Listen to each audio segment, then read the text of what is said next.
Synthaholics. It's the Red Metal Podcast.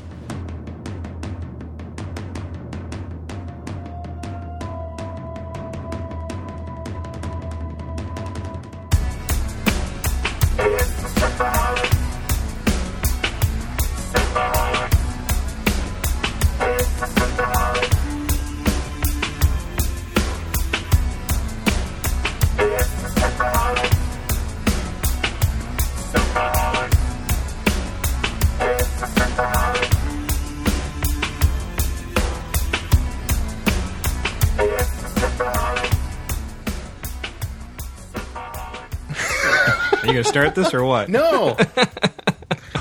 I mean, I could start, but it's not my show. Actually, we let Kipley start last time. She just went into it. That was pretty good. Welcome to Synthaholics. This is your host, David Duncan, and with me is Aaron O'Brien, and we have a special guest today, Jenbom. Kapla! She is also known... She is also known as the Klingon Pop Warrior, and she's done songs. You've got, what, 2 EPs now? I do. And good job. It's absolutely amazing. That's so cool. So going back, before I let you talk, I'm being horribly rude, but Aaron actually showed me your video, Hitch Up, like a year ago. Yeah. So I don't know where you found it, but I was amazed. One of those YouTube things, and you just watching YouTube, and that came on, and I was like, this is amazing. It's hilarious. It's fun. It's smart, because I don't know how the heck somebody translated everything into Klingon. It was really cool. But it's like I just watched it and had this biggest grin on my face the whole time. Like, what the heck? This is the craziest thing I've ever seen. It's awesome. And then me and Dave were doing the podcast, and I showed him this, and he was like, that's crazy. I was like, it's crazy, but it's awesome. I was like, And that's older than a year, isn't it? That was the general response of the internet, though. I mean, I am still amazed when I go and I look at that video. It has something like 180 some odd thousand views now. That's awesome. And it's been like 3 or 4 years.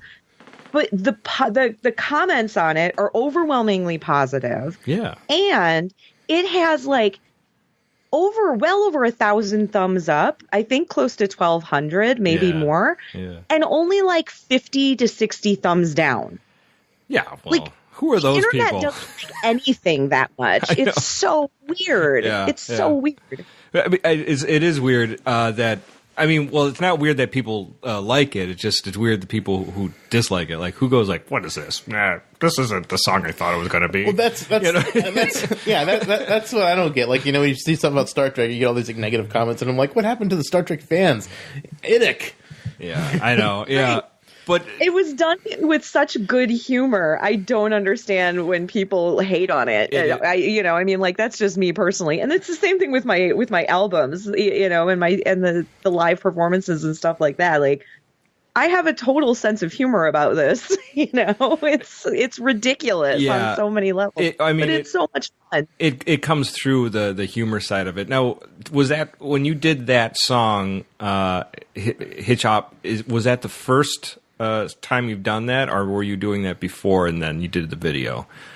That was the first time. So that video was done, and it's actually on the Improvised Star Trek. There's the Improvised Star Trek podcast.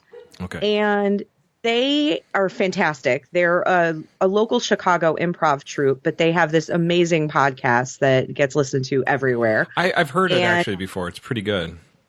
They are absolutely nuts. It's like if The Office were set on a Federation starship. Yeah. They're the most inept starship crew. It's brilliant. Yeah. And so they had this episode. It's the episode 59. It's called "Today is a Good Day to Cry," and they get their episode title suggestions from fans. They ask for them usually on Saturdays. That's awesome. On social media, they put out a call to send in suggestions for episode titles. So it was "Today is a Good Day to Cry," and I could give you the basic premise, but what really ends up happening is by the end of the episode, they actually needed to have Sixpence None the Richer's "Kiss Me" translated into Klingon, because that song was playing, and then one of the characters goes, "Computer, translate to or play in the original Klingon," or something to that effect. And then it switches over, and it's Kitchope instead. And so, and it was because one of the improvisers had this like extreme moment of specificity about that song in the course of the improvisation. Wow. And so they went and picked up their copies of the Klingon dictionary for post-production and were going to translate it. And they were like, whoa, we are in way over our heads.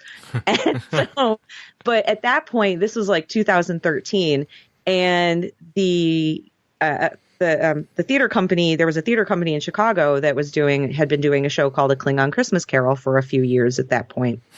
And so they got in touch with the Klingon Christmas Carol folks and said, hey, do you have the resources potentially to help us out and get this song translated? And they said, sure.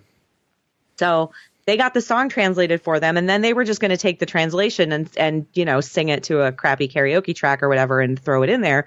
And they got the copy of the lyrics, and they were like, whoa, we're still way, way over our heads right now. And so they went back and said, hey, do you have somebody who could sing this? And my friend Chris, who was the artistic director for the theater company, said, yes, actually, I do. You should talk to Jen, and she's a singer, and she's done the show for a couple of years, so she has the Klingon pronunciation down. Gosh. And so they got in touch with me. And I said, oh, yeah, I would love to do that. And so I went in and, we recorded the song, and it was just supposed to be backing. It was just supposed to be that little backing track just for the podcast. Wow. When we finished recording it, we were sitting around, and I don't remember who it was. It was me and Nick Wagner and Christopher Rafjan. They were the two guys from Improvised Star Trek, and they are such brilliant improvisers and such funny guys. And they do video production and sound production. And so I don't remember which of us said, we should make a music video, herp, derp, derp,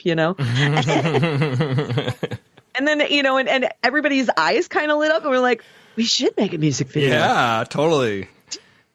And when we put it out there, I went back a couple weeks later, and I jumped around in front of a green screen, and, then they edited all of that together. Right. And we threw it up online figuring, fans of the podcast might watch it and our friends and family would see it and laugh.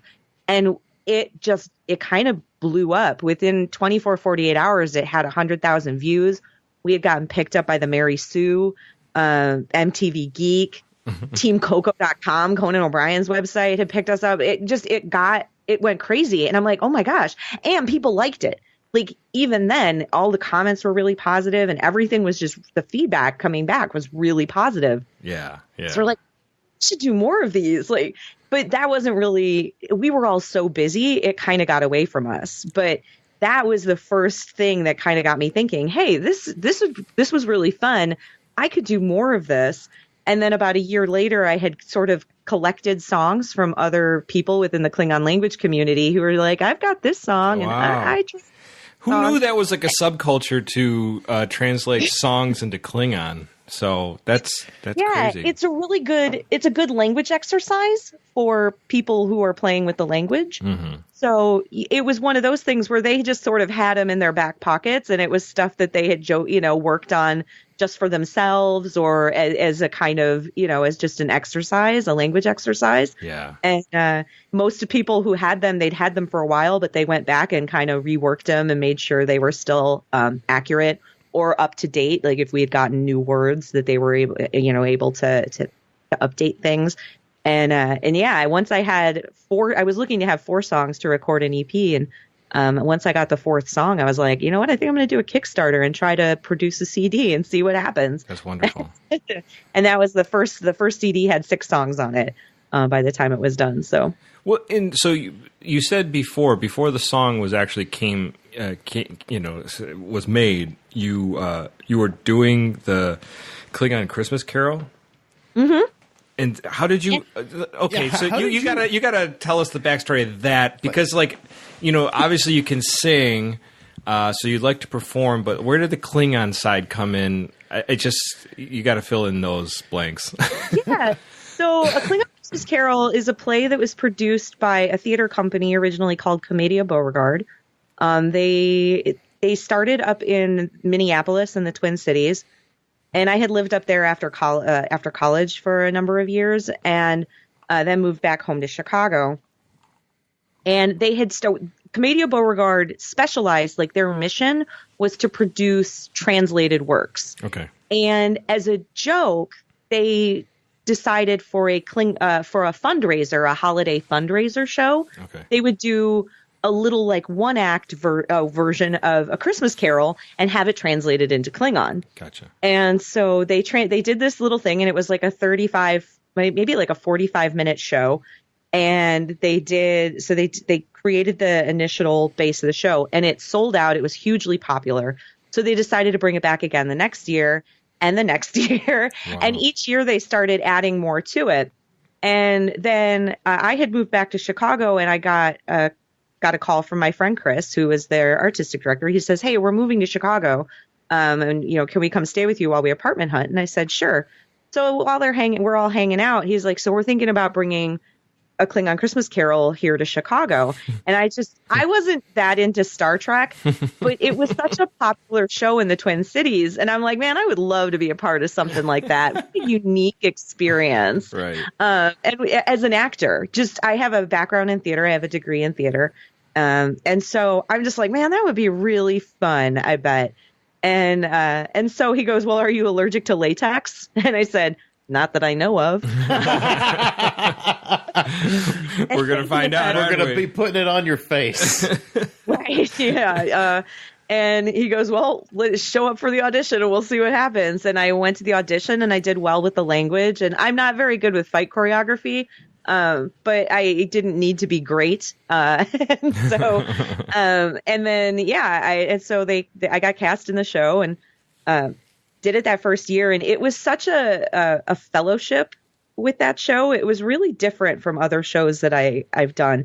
In a lot of shows, when you do theater, you kind of you really do become a little family. You're rehearsing 5, 6, 7 days a week leading up to a production. And then you're in the show and it's, sometimes it's a really emotional piece. And so you're kind of leaving it all out there and putting it all out on stage every night. Right. And so you really come to trust the people around you. And so it was even more so with this show because we weren't even speaking English. Yeah, right. Yeah.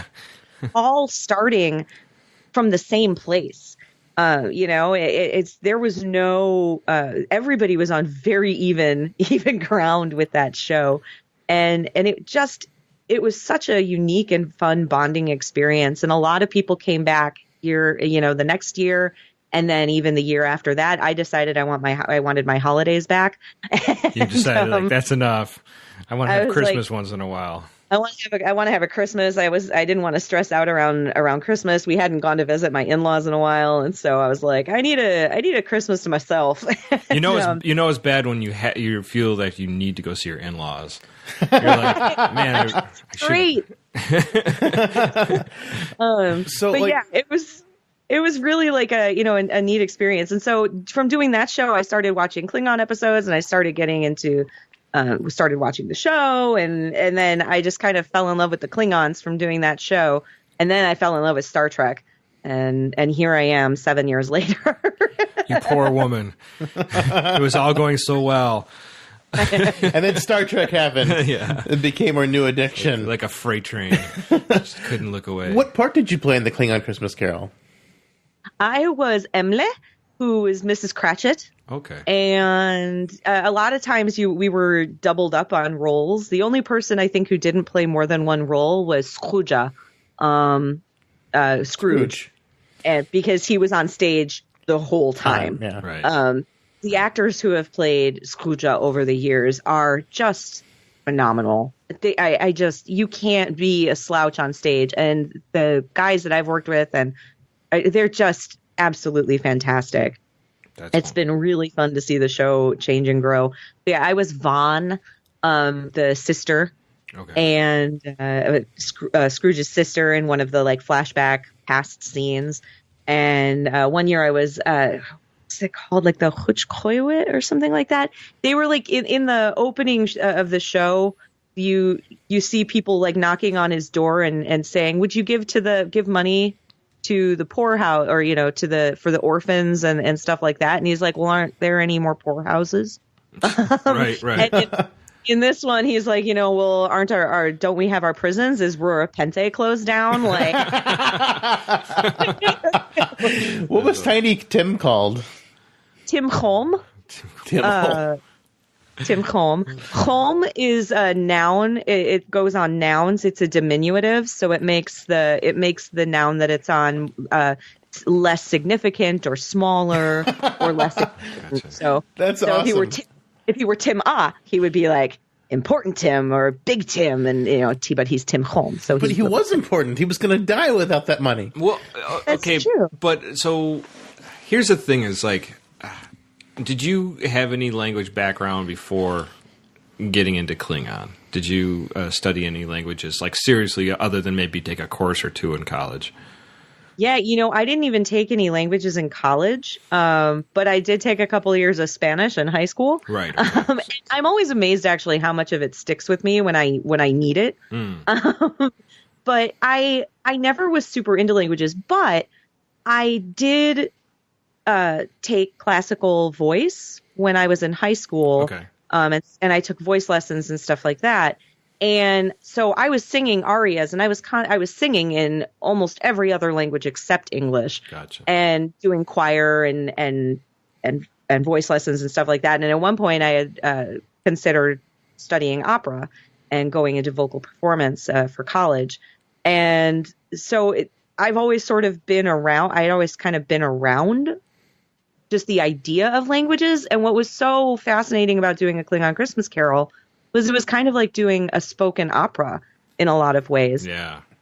All opera singers are fluent in every language that they end up singing in.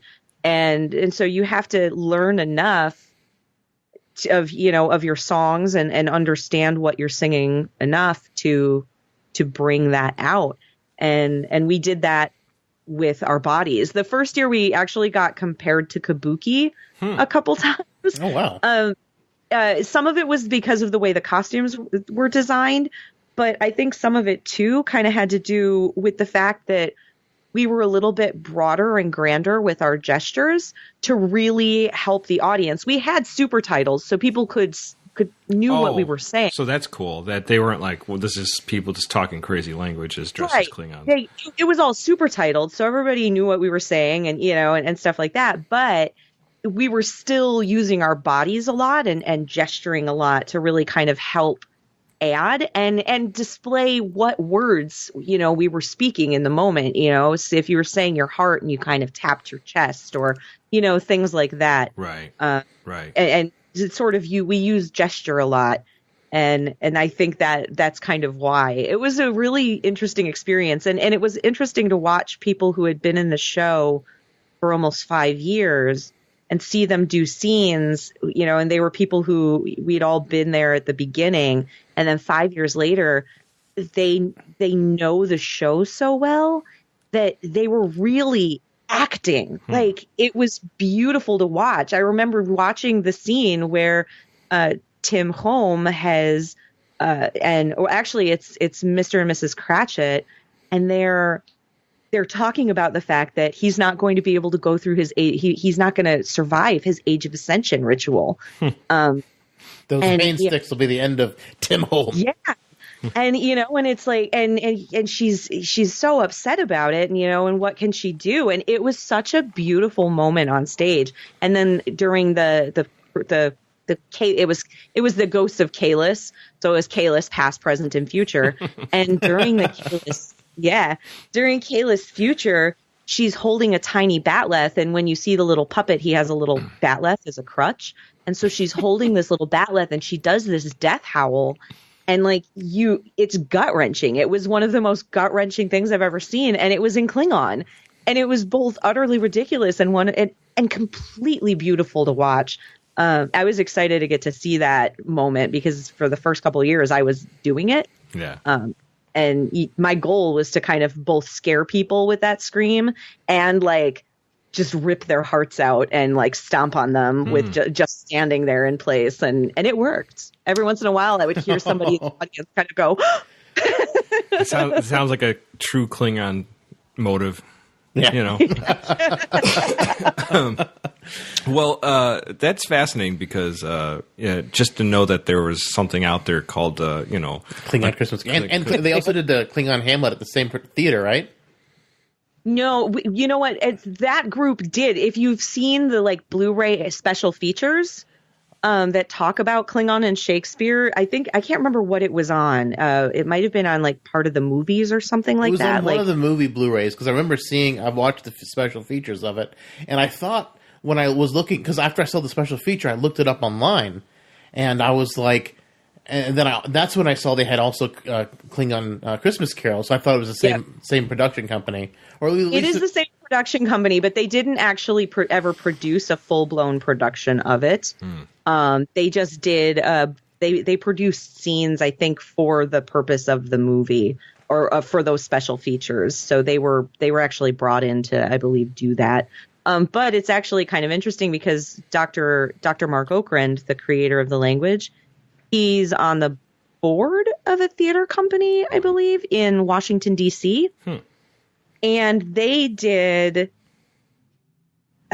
were doing scenes from Hamlet, maybe it was, and they brought in Stephen Fry, the British actor, and they had Stephen Fry on the stage doing Hamlet in Klingon. Wow, that's awesome. It was really fun. They were just doing it was selected scenes again, I think, and it was like it wasn't fully produced. I mean, they were kind of stopping and starting and stuff like that. But yeah, it was okay. I think if you poke around online, you can find it. It's pretty good. And then now currently, you've like you said, you've got two CDs or EPs. I don't know what the kids don't call them CDs anymore, do they? Yeah, I mean, they are EPs. I do have CDs. I do have physical copies of the CD. And I have, but everything's also on iTunes and Google Play and Amazon and Bandcamp and stuff like that. And they are EPs technically. They're the first one is 6 songs, and the second one, the newest one, is 5 songs. Okay, gotcha. That's just it's just incredible that you can actually put those together and do that. I mean, like you said, like people will give you songs that are already translated, so you don't have to break your brain trying to do the translation.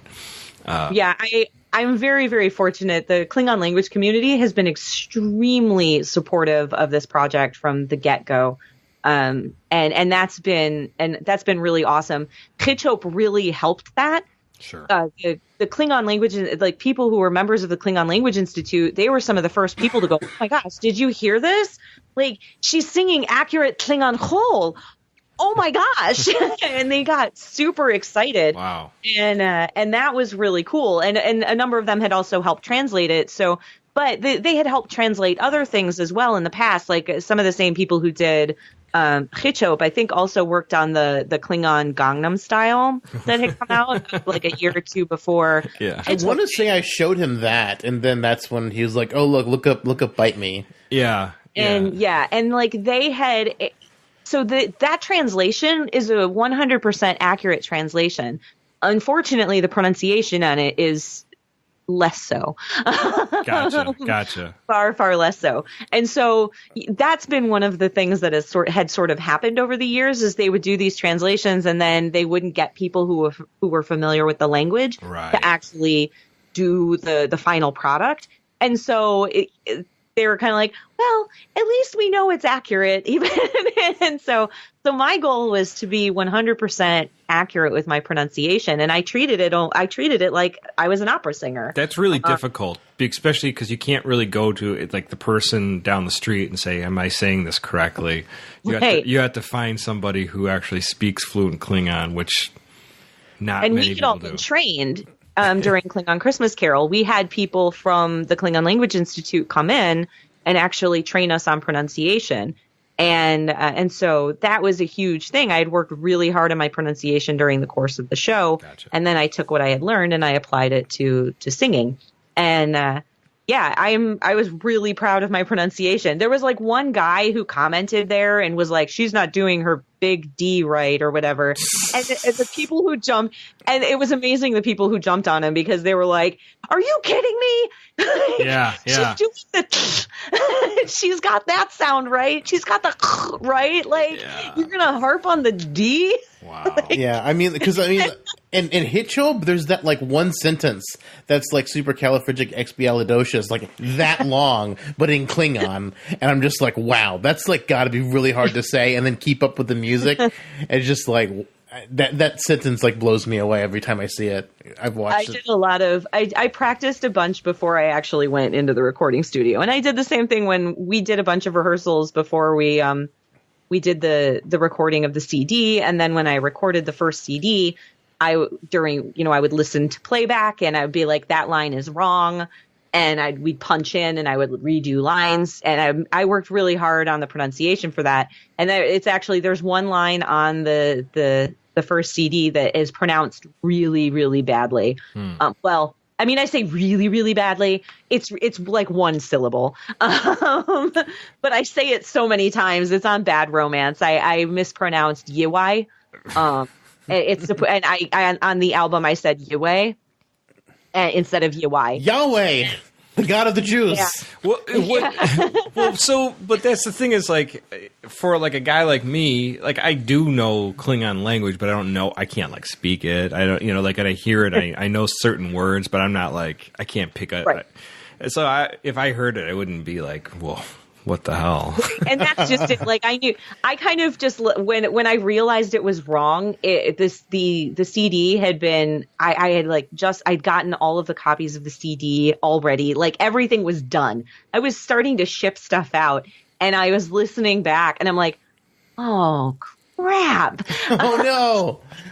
And I'm like, I worked so hard. But the funny thing is on this new EP that we just released back in April on Over the Rainbow, there's a moment near the beginning of the song where I very lightly mispronounced a couple of some of the ends of a couple words. Like, they should have just been poo, and I added some extra sounds Okay. in here. And I would have gone back, but it was such a beautiful take. And with that song, we actually did those takes all the way through from start to finish, with my guitar player and the guy, Joe Mizzi, did all of the musical arrangement on it. He played just about every instrument on it except drums and cello and viola. He played everything else, guitar, violin, bass. He did everything, and then he mixed and mastered it. It's incredible. That's awesome. I heard you do that song live on one of the YouTube videos, and it was amazing because just the audience's reaction to it is fantastic. Oh, that was so beautiful. I love doing that song live because it's one of the songs that I really play super hard for laughs. And but we only did 2 takes of that song. And the second take was so lovely. I'm like, you know what? The first EP's got it has some mispronunciations on it too. I'm going to leave this because the take was so good that I'm like, there's no way I'm going to be able to recreate that. And because of the way we were recording it, we would have had to have gone back and just re-recorded the entire song again. There really wasn't a way to punch in and punch out because it was such a simple arrangement and so much depended on Joe and I kind of looking at each other and watching each other and work, and doing that. It was a really symbiotic performance. Sure. And so. Oh, there's certain things with also when you're doing any kind of art form, you're always super critical of everything you do. Right. So it's like you're like, oh man, that just doesn't sound right, or if I could have done a little better, or any little things like that. Oh yeah, I said "you people" to James Kerwin and Kipley Brown last week. I'm like, I wanted to cut that out, but they made a joke about it, so I had to leave it in. I'm like, I can't cut out a joke. And then the other side of it is. Like you're saying, like you have like a certain, when you do something right and you know that something in there has that magic in it, you have to like kind of cradle those little imperfections with it, because I something that drives me crazy in modern music today is that, everything's so slick sounding. Mm-hmm. Right. I like to hear little imperfections, even in the recording. I know that some of these, performance artists or bands or whoever, when you listen to the song, they want it to be the best they can possibly do for that song. But it is also kind of nice to hear, like, maybe it's not quite perfect, or just little things. It makes it more real. Yeah. The goal with recording definitely was to get the best possible take of everything. Yeah. And there is such a beautiful, there was something about the end of that take where I had this like really like lilting, yearning thing that I did with my voice on the very last note. And when it finished, I just kind of went, oh, that was magical. Mm-hmm. And Joe sitting there going, that's the take. That's the take. Right. That's the one. And I'm like, I can live with the little bit of mistakes at the front of that song. Like, I can live with it. That's awesome. But we definitely, like, the first EP is super lo-fi. It was acoustic guitar, a hand, like an Irish war drum, and a bass. And with this one, we went, it's definitely more produced in a lot of ways. It's a lot cleaner. I got a lot more takes to be able to do things. We weren't doing it in the same kind of studio situation. So I had a lot more leeway to take my time with things and to really get stuff really right. And the same with Joe. And it's just, everything is so much cleaner. And it's all a little bit bigger, but still keeping with a lot of it is still keeping with the kind of initial core that was started with the first EP, of, trying to keep the drums really simple. We didn't use any cymbals. So everything is just like kick and tom and and like toms and a little bit of snare, but no cymbals. And then and like the one song that's the most produced is probably the Kesha song Die Young. But that one was so fun because it's so repetitive. Yeah, right. Doing a little extra production on the with the instrumentation and looping things a little bit more. It really played to this turn that song. It made it That's great. A lot stronger. Have you done a Metallica song yet? I feel like Metallica would be great for Klingon. Yeah, it's hard to it's hard. I wouldn't mind doing Metallica. The initial concept behind the first EP was the idea of 90s pop princess stuff, which is why I did Britney Spears and Celine Dion and Kiss Me. It was all about like schmaltzy 90s pop. Right. Yeah. Instead of a pop princess, I'm a pop warrior. Like that's. Right. This EP is a little more the new EP is a little more rock and roll, and definitely some of that is influenced by Joe, who's like got a punk rock background, although he also has a classical violin background. That's awesome. But his band is fiddle? Yeah, he's amazing. That guy blows my mind. And so that's great. I highly recommend, if you like punk music, you have to check out the Mizzrables. MizzerAlbl. I will send you a link. Cool. They're so good. The Mizzrables but it's Mizz. You can post it in the group too. Oh yeah, they're just fantastic, and I am just like, support Joe and the Pop Warrior. That's awesome because I do enjoy punk music myself, but just to have somebody in there that's doing those kind of the musicianship of it and get into all that stuff. It's cool. Yeah. So he's great. So before we started doing the show, we were talking, and you said you're working on your second stage test is it the Klingon Language Institute? Is that where the test is coming from?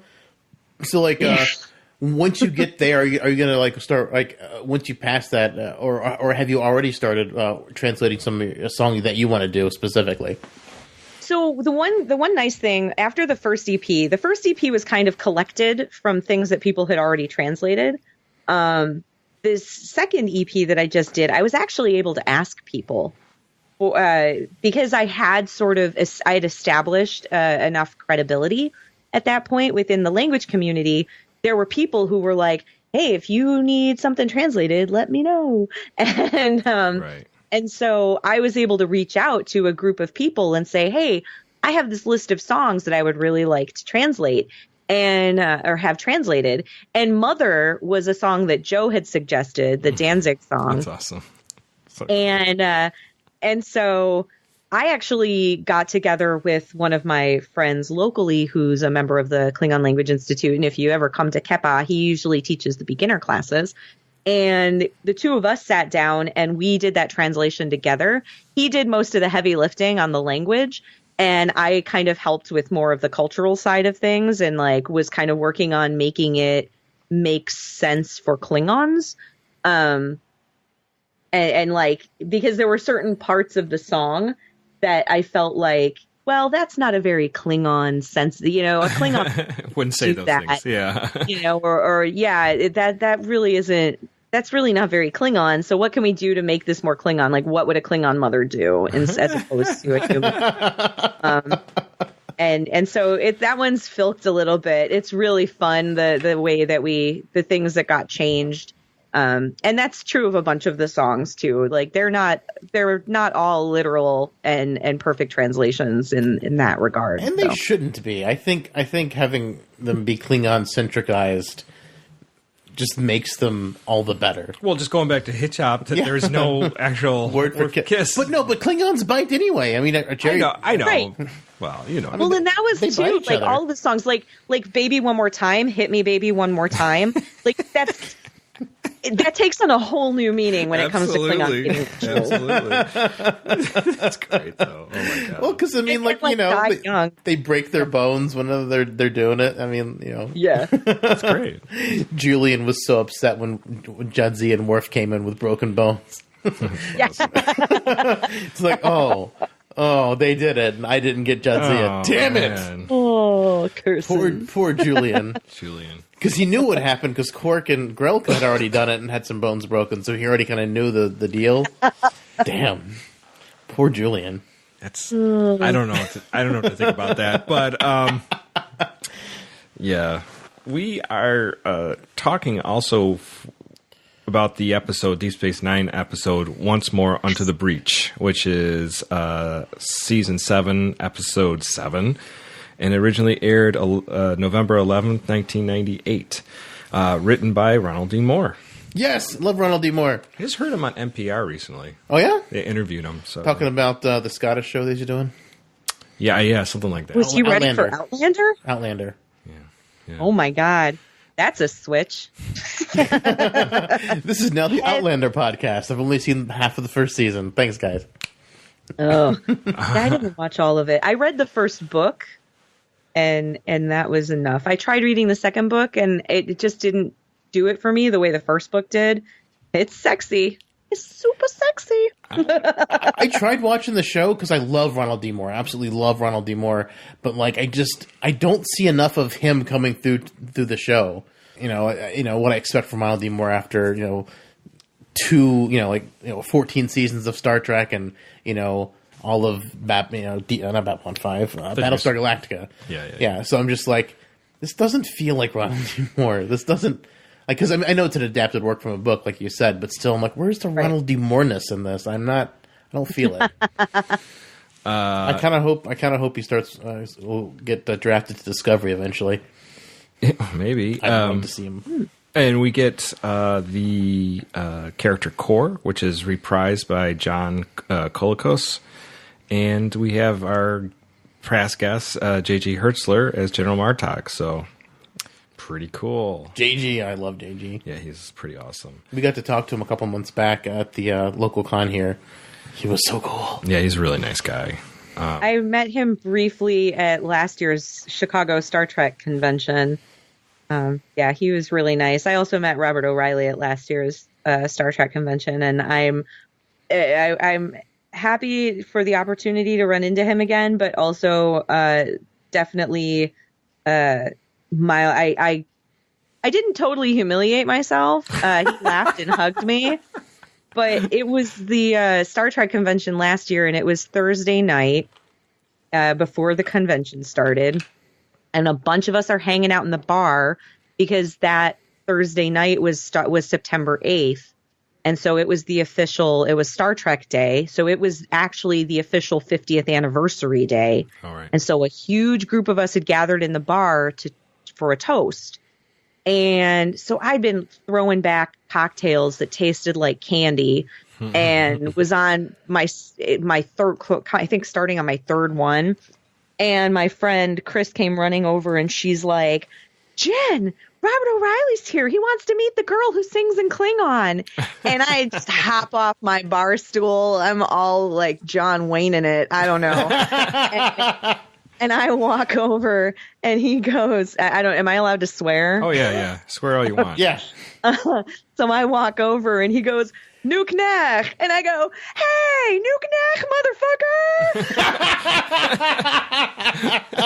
And he busts out laughing and he gives me a huge hug and was gracious enough to take a picture with me. And I'm red-faced and because I was drinking and he's got a huge grin on his face. So I'm sure it wasn't a terrible memory for him, but I was also like, 30 seconds later, I'm like, what did you just say? You're crazy. I have no filter. That's hilarious. None. That's great. That's Which is, what do you want in Klingon? yeah, no, but that's just great that you actually get to. Now, he's going to be at Starbase Indy this year. Okay. And I'm performing at Starbase Indy this year. I'm a guest. Well, then you got to musical. You just got to say it when you see him. And I had said at one point I actually the memory had just popped up on my on Facebook memories or whatever, and I posted it and was just like, I wonder who I'm going to swear at the Star Trek convention this year. Yeah, right. Yeah. Well, if you meet us, you can swear at us. That'll be cool. We'll be all right. Yeah. Speaking of drink that tastes like candy, we're having raktajinos tonight. We are. Ooh. I'm drinking some Bloodwine. Wow. Well, it's port, but It's port. I call port Bloodwine. Well, that's how I make my Bloodwine, with port. He's made a. Didn't you do a video? Yeah, I sent it to her. Oh, right. Yeah. How embarrassing I am cooking with I do you. mulled wine as well. When I'm making blood wine for like room parties at conventions, I will usually mull wine. That's awesome. Well, so the episode here, If we ever get to it. we'll get to it. We have okay. Should we explain the Alamo? Oh yeah, she probably doesn't know. We have a theory. We have a theory that O'Brien and Bashir go to the Alamo, and they don't really do the Alamo. They're kind of being intimate together. It's the foxhole. It's the old foxhole mentality. Come on, No, but don't cheapen and dirty the great bromance of Miles and Bashir. I don't know. This was from our early episode. Episode 9, we did Bada Bing, Bada Bang. And, we were just talking about the Alamo. They're asking, Vic Fontaine to come. And they're just like, yeah, we just need a third partner. You're just getting stale. Don't cheapen their bromance. I think that, they are supreme # friendship goals. Well, but there was that one part where, he's like, I wish Keiko was more like a man. And then he looks at Bashir and is like, yeah, I don't know. There's all this subtle I don't know. I don't think that Discovery is the first gay relationship. I'm pretty sure this was. This was it. Huh? There's already been the first gay relationships. DS9 did it all. They had the gay relationship. They had the ongoing story. They had the conflict between your characters. Yeah. And all this stuff Discovery claims. It's Brokeback Mountain, but out in space. So And the Alamo. Jen's all upset now. She's breaking my heart. I mean, I'm fine if that, that's totally fine. It's just a really old joke. It's just a really old joke. I'm just oh. Well, I anyways. just love their friendship. I love their friendship. I love it too. They're some of my favorite characters once they start hitting it off. Mm-hmm. And then it's they're just like an old married couple. Mm-hmm. Just like me and Aaron. Mm-hmm. Which Aaron has described as that.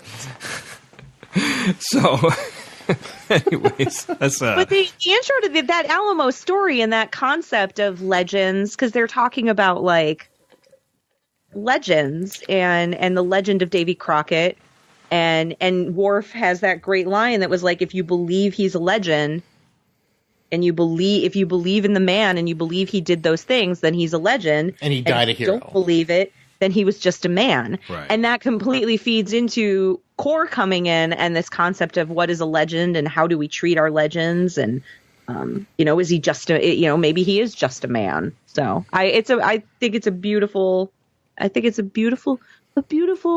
little mini side story that works its way into the overall theme. It's a great preamble to the actual episode itself, because it's foreshadowing, because it's right. so brilliantly done. And like this, I shed a couple tears when the episode was over. I was like, it went full circle, and it worked so good. Worf completely sets the tone for the episode in that one moment by interrupting their argument and just, One thing about Worf is he can like distill things down to its pure elements, like what it is. Mm-hmm.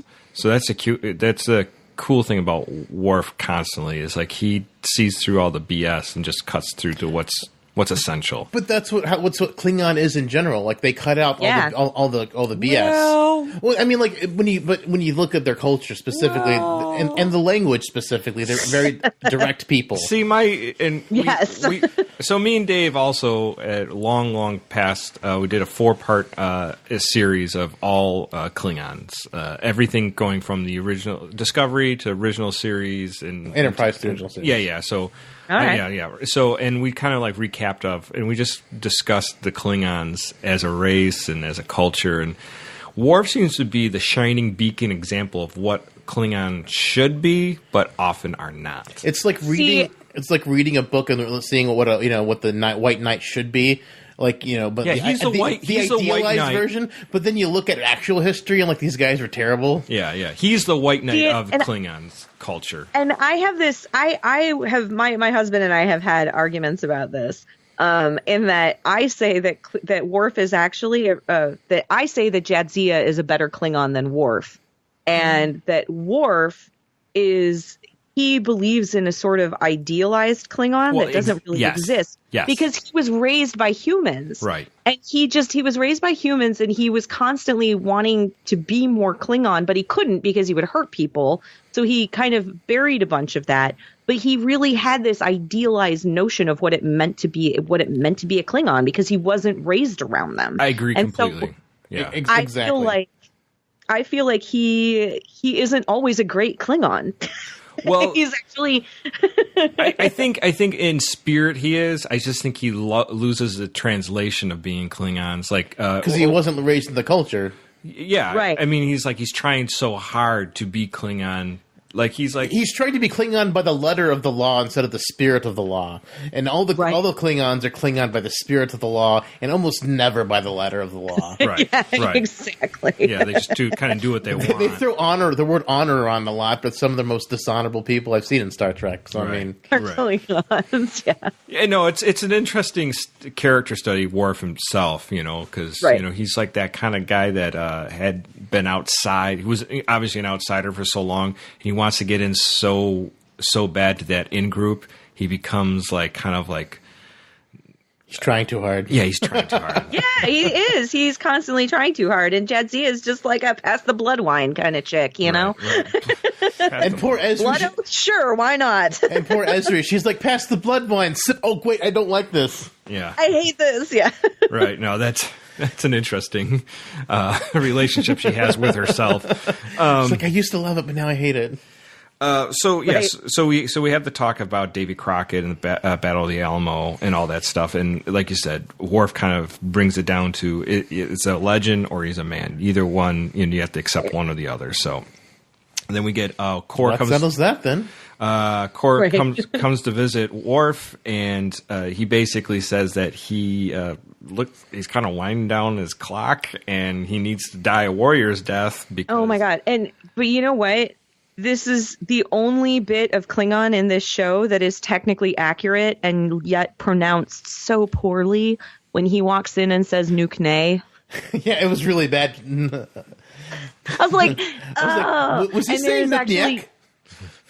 Yeah, there is not another bit of Klingon in this episode that is that means anything. Like, we've all been like there. I was actually having a conversation about this with someone today. Like, people on this episode keep going Chave. Chave doesn't mean anything. Like, wow. But to them, somehow it means yes, sir. And then that song at the end, there have been people who've been trying to sort of retcon it and figure out like what it's supposed to be. But it was basically Paramount Chol, not actual Klingon Chol. But that's like a story for when we get there later. But anyway, this one tiny word, I was like, oh. They also don't say Calicam. Yeah, they say meters, right? Bastards. No Calicams.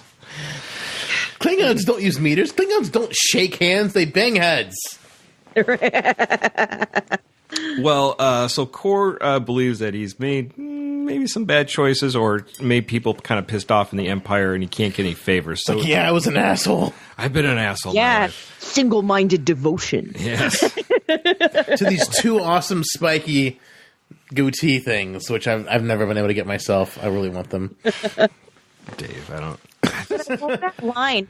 I love that line that he's got. Sort of, he's help me end my life as I have lived it as a warrior. Right. Oh, right. Oh.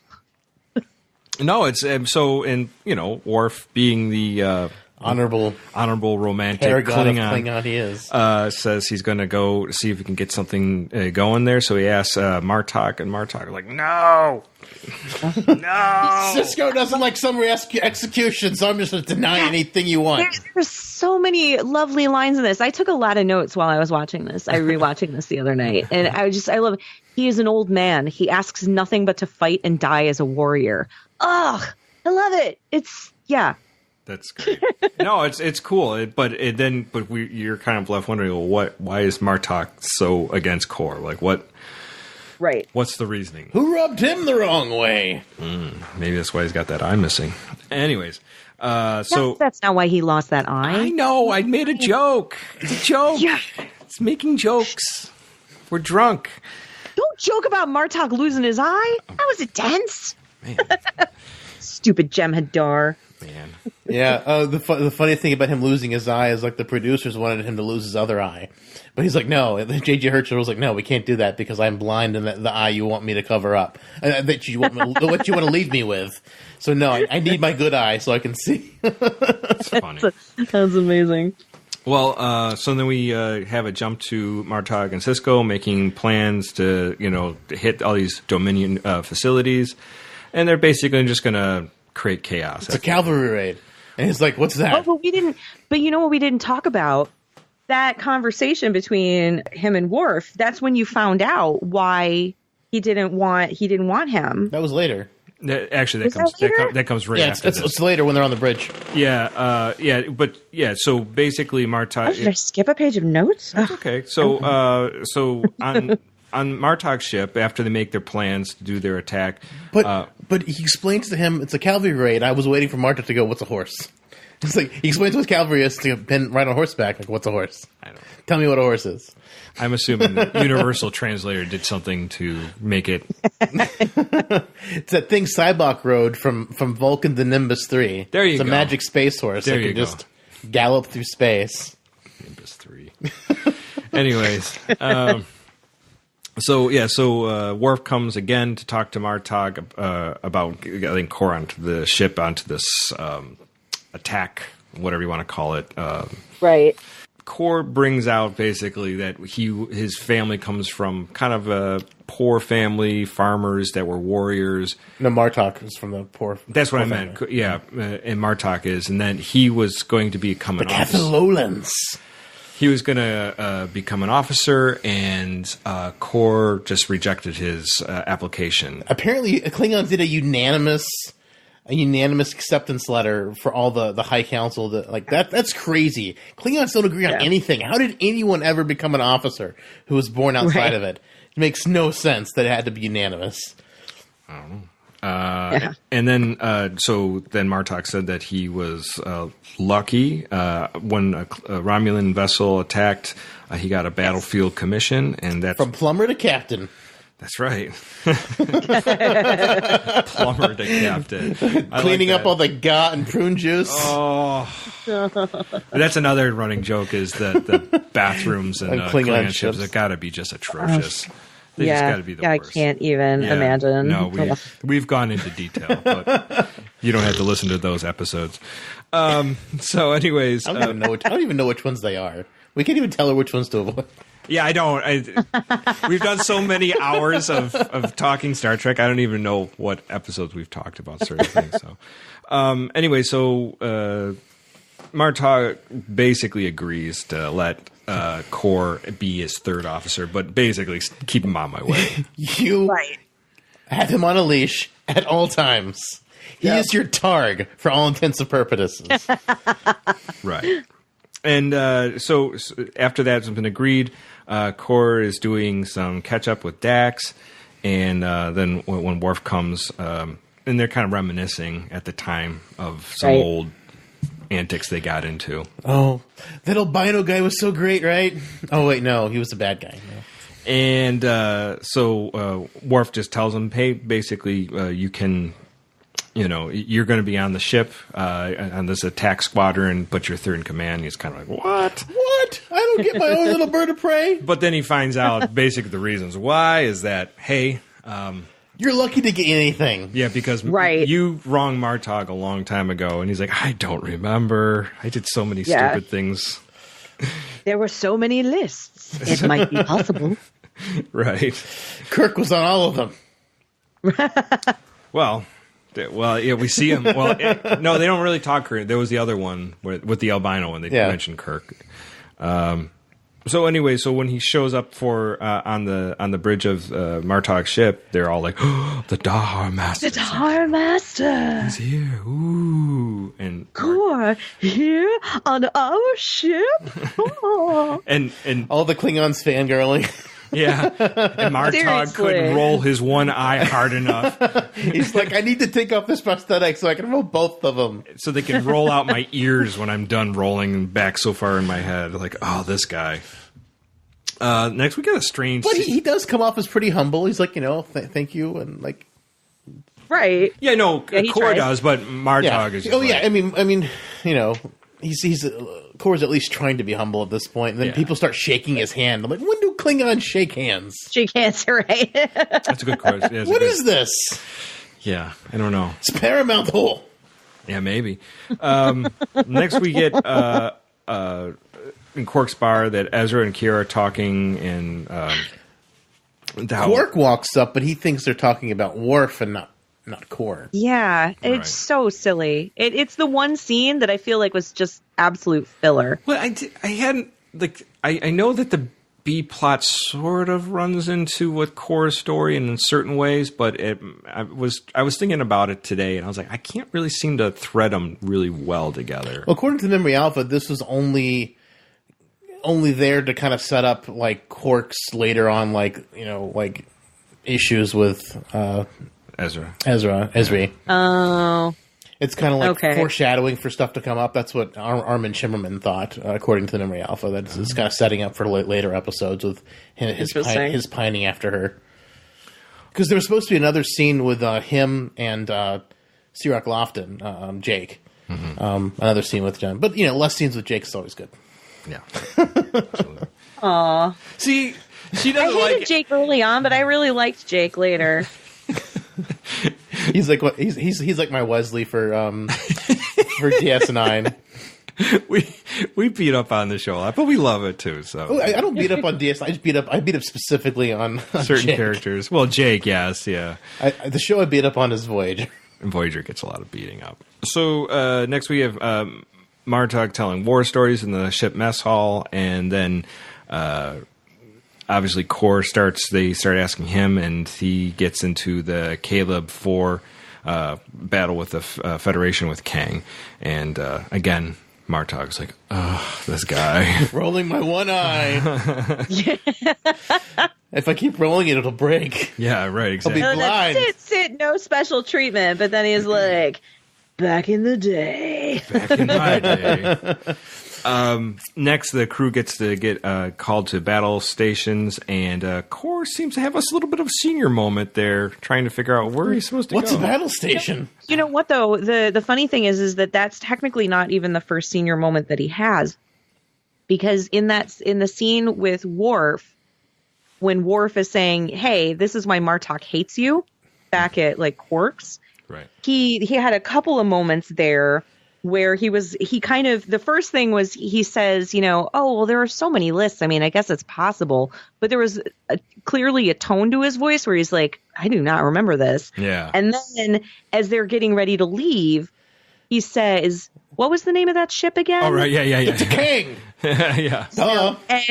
And he's kind of, and he goes, oh, that's right. I mean, he plays it off. And here's my grandmother got dementia during her sort of final years. Yeah. Couple years. And so I really sort of, I saw those moments. Yeah, right. Yeah, I didn't necessarily realize they were happening at the time. Sure. But retrospectively, I was like, oh man, it really reminded me of some of those final moments with my grandma or final years, especially early on, where she was just sort of getting a little forgetful, or repeating some of the same stories again. or just her short-term memory was a little, starting to kind of go on the fritz.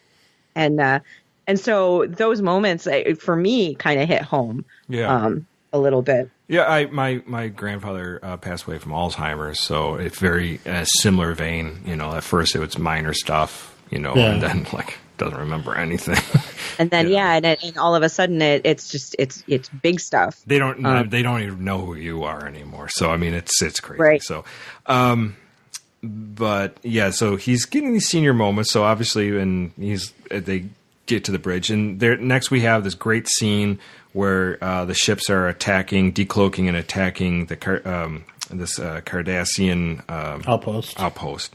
Yeah, and then one of the Cardassian cruisers starts to attack, and during the attack, Martok and Worf are basically knocked out. Knocked down. It's like Martok got winded real bad, so no one can hear him shouting orders. Right. And Worf, it was so weird. And Worf takes a 2-second cat nap.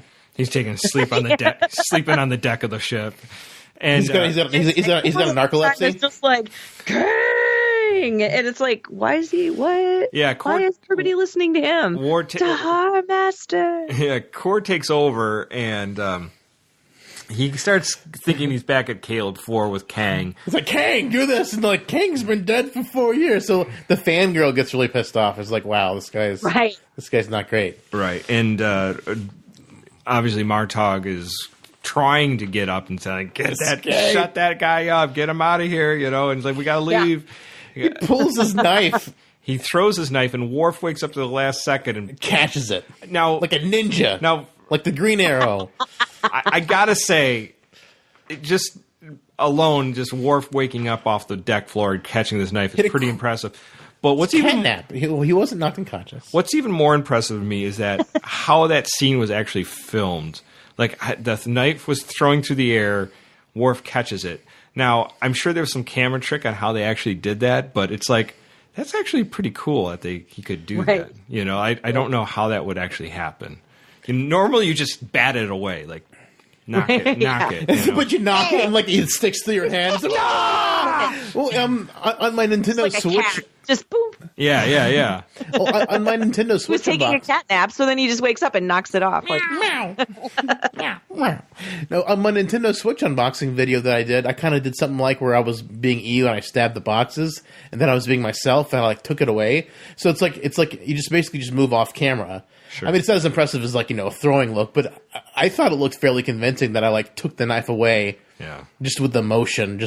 So you've actually got the knife in hand, but the motion you're doing makes it look like you caught it. I thought it was like, yeah, wonder how they did that. It does look cool. I'm sure there was some trick they did. I just don't know what it was. Yeah. So they escape, and during that time, like you said, Martok tried to kill him, but he's like, get Core off his bridge. Get him. And then he just does the walk of shame. He puts his head down. Old man off my bridge. It's almost like Arrested Development. He just puts his head down and walks off really slow. It's pretty good. Isn't always the Charlie Brown music that plays. Oh man, that would have been awesome if that was playing. So someone needs to re-edit that. Get on it, internet. So after when they're back on Deep Space Nine, Quark is talking and tells Ezra and it tells Jake that he's don't waste your life on another Worf. You're young and you're beautiful. Well, he's telling Jake that what he heard, with you. and then he goes to Ezra that you shouldn't go back with Worf. That's save yourself for me. And I thought about it as like, well, okay, so she has the experience, from the past of all the all the adventures and just everything that she's had with this symbiont with her, and so that kind of works in with Core and his experience in life. So that's the only thing I could tell. But then she's got to kind of carve out her own path. Yeah, make herself different or whatever you want to call it. Make her own life with this symbiont. So yeah, they kind of go back and forth on that a little bit. But she calls him a sweetheart. Oh, and Quark just cannot get enough of that. He's grinning, ear to very large ear. She loves me. She really loves me. And Jake just thinks Jake's like, you're certifiable. Yeah, you're certifiable. Yeah. Which he could be right. Next thing we have Corey's in that mess hall, and then Martog and his aide are in there, and they start basically just mocking him because of... Well, that scene is so hard to watch. It is hard to watch, and... He's so mean to Core. Yeah, so, what Core brings out... He doesn't say anything as he mock him, and he says something about... enjoy youth. Enjoy youth. Savor the fruit of life. Yeah, because as you get older, the taste turns bitter. And don't live too long. Yeah. Yeah. I mean, Core's got to be like in his 150s. Yeah, I think I saw 140 or something, or in that ballpark. Yeah, he's old. Like, Klingons live a long time, considering they always try to get themselves killed. Pretty much. Yeah. If you don't interrupt the aging process, Klingons get very old. Right. Yeah, I mean, it's really that there's that phrase or that sort of like proverb that there are no old warriors. Right. And it's so there's a scene later on where they talk about that too, but really starts to hit home. Well, next is Martok's quarters. Worf, doing some personnel assignment stuff, and he basically admits that it was a mistake to bring Core onto the ship. They shouldn't have done that. And he says when they return, he'll talk to Chancellor Gowron and see if he can get him some kind of menial position on the High Council. Yeah, just make him happy for his last few years. But I think it's probably my favorite scene in the entire episode where Martok's like, I've wanted to have my way and make him pay for what he did to me. And now it's just, it's like, I regret doing that. It wasn't such a... I actually wrote this scene. line down verbatim. He says, I dreamed of this moment. I had that moment now, and I took no joy from it. Right. Oh, yeah. What a... So good. Yeah. No, it's a great scene, and Martok's character. And JG just does so good. This is my favorite scene of the episode, I think. Yeah, it's a good episode. I mean, good part too, because it's his revenge. His revenge was, and it's like revenge didn't do anything good for you. It's just like right. It's just bitter in my mouth. It just didn't do anything for me. It just I got it. And it's just I feel crappy about it. So powerful. Then they're interrupted, and there's a Jemadar attack, and apparently they've somehow been able to track their cloaking devices with those tachyons. We got tachyons fix everything. Magic tachyons, they do everything. They make warp bubbles around wooden sailboats. Yeah. Sail ships. All sorts of crazy stuff. They can be planet cores. Yeah. Like, tachyons do everything. Tachyons are magic. Can I warm my food up with tachyons? Yeah, they go back in your food to go back in time. No! I'm sure Neelix could figure out a way to... Neelix probably that would be chronotons. If I warmed up my food with chronotons, I'd have to, it'd be there yesterday. Oh, yeah, that'd be cool. Where did that pizza go? Chronowave. Let's make that chronowave. That all of a sudden food shows up at different periods in time. It's like, oh man, that's tomorrow's food. I got it today. Meatloaf. When is now, sir? Yeah, with the Spaceballs. It's like, soon. Right, exactly. So there's basically, they get this plan that they're going to rendezvous with the Defiant and a bunch of other Federation ships, but they need just a little 10 minutes. 10 minutes of time so 10 minutes, the Jemadar don't catch up with them. So they need one ship that's going to kind of fall behind and kind of... Maybe you shouldn't have used the 100-year-old bird of praise. Just saying. Okay. Well... faster ship, newer ship, Well, so Worf says that he's going to do this, and everyone's like, "Sure, Worf, go ahead, do it." I need to go meet Jadzia and Stovall.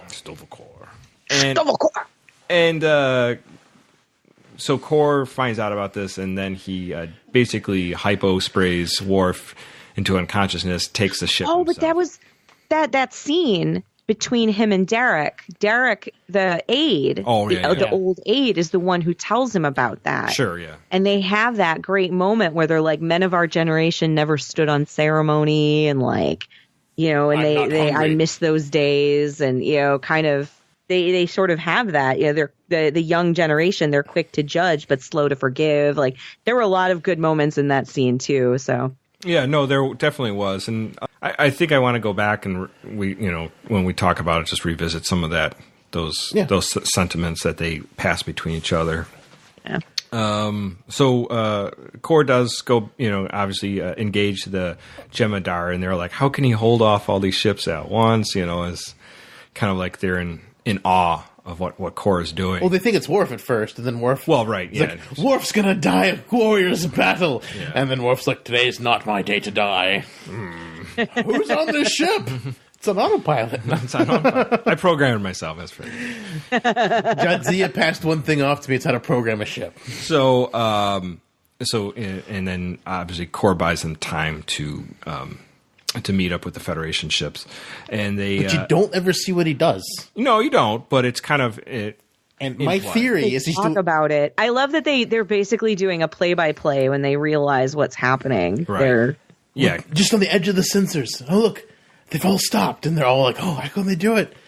And you know what? My theory. He called them up on the view screen. It was doing like a one-man stand-up performance for him. It was like the Seinfeld blurpy song in the background. One of the things that I really liked about the fact that we didn't see that is that we had that moment with these people who had the last time they were in the same room with Kor had mocked him to his face, and now we get to see them have that reverence. That get that reverence back and realize that this man is still a Dahar master. And sure, yeah. No, I mean, master of stand up. Dahar master of stand up. And then it's like, oh, your joke wasn't funny. Destroy. This doesn't play in front of Klingons, guys. This doesn't play in front of Klingons. So this Jemadar walks up to a Vorta. What's the deal with airline peanuts? And then the founder's like, what's the deal with airline? So what is it about a bird of prey? It's not a bird. It's not prey. And then it disappears. What are all the founders doing in the puddle? Yeah. Isn't gach funny? Doesn't it tickle when it goes down your throat and out your anus? Oh, wait, no. Oh, yeah. No. Yeah. Anyway, so Klingon bathrooms again. It's a terrible place. Don't want to visit there. Okay, so they sing a song. They sing a song, and basically. Despite the fact that this episode has terrible Klingon in it, I would have liked for him to have said, "Long live the Empire" in actual Klingon. Oh, right. That would have been cool. That would have been cool. Beamed out to go to the ship. I was kind of like, man, come on, talk, Judge. Whoa. Yeah, why couldn't you hear that? I don't know. And that's basically wraps up. They're drinking their wine and singing their song for Kor. Jen, you are a guest. We would love to hear what your feelings and thoughts after seeing this episode. It was actually your suggestion. We try to ask our guests what their favorite episodes are, and this is the first one you picked. I'm like, sweet, we've not done it yet. I really like this episode. This was one of my favorite episodes when I was first starting to watch some Star Trek, to study Klingons for A Klingon Christmas Carol 7 years ago. It was one of the early ones that I watched. And I felt like it was one of the really good episodes for giving Klingons a little bit more... Humanity is not the right word necessarily. Klinganity. But it really gave them, what happens to a warrior when they get old? Right. What happens when their value has diminished as a fighter?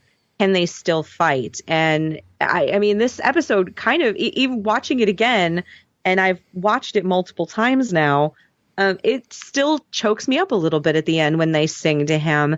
And I love the bookend of the moment where, you have them talking about the Alamo and what does it take to make a legend.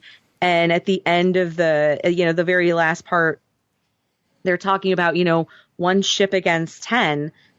How is this even going to happen? And Worf is the one who steps in again and says, he will succeed. He is core. He's the Dahar master. Mm-hmm. And, he's legend.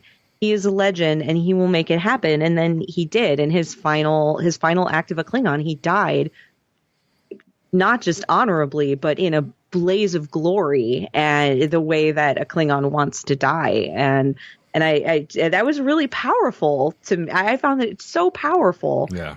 So, yeah, I love this episode. It's a very moving episode for Klingon fans and for Klingons. Yeah, no, it definitely is. Dave?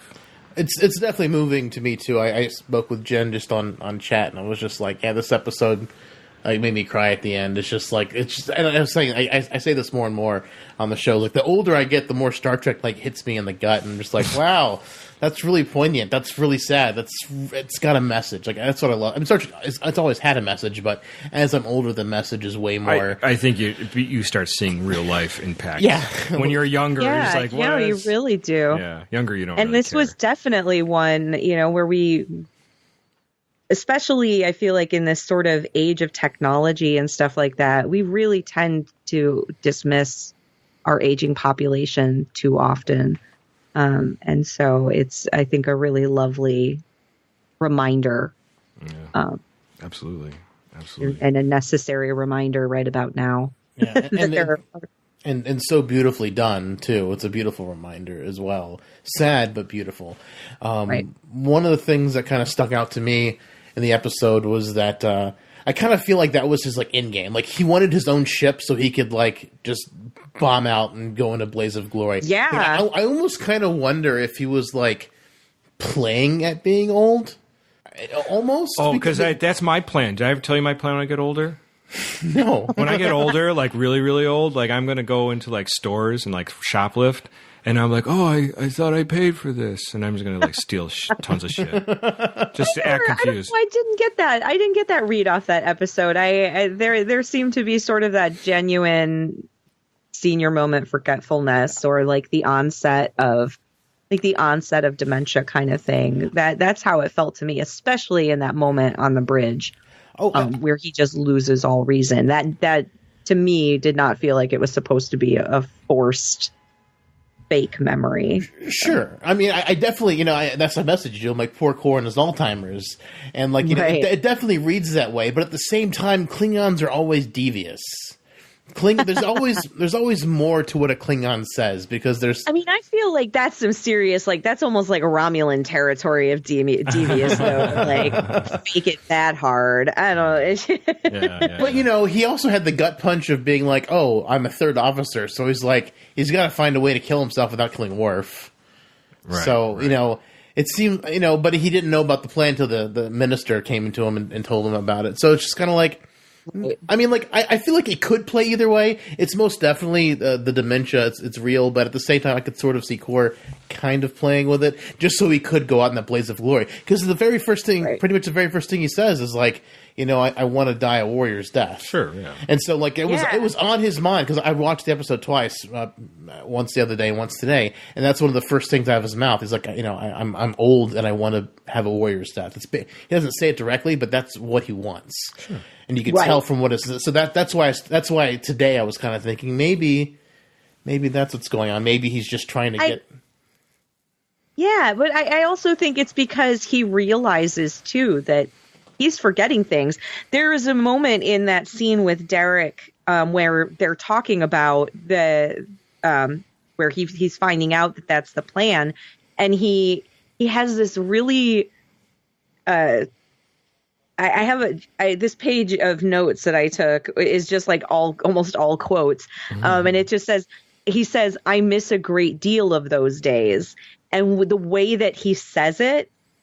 He's clearly, when they're talking about, they're talking about the past and, and the way that he says, I miss a great deal of those days. It clearly felt to me like he's saying, I'm forgetting more and more every day. Mm-hmm. I'm missing more and more pieces of my past and the way things were. And, he's kind of like, I'm a warrior.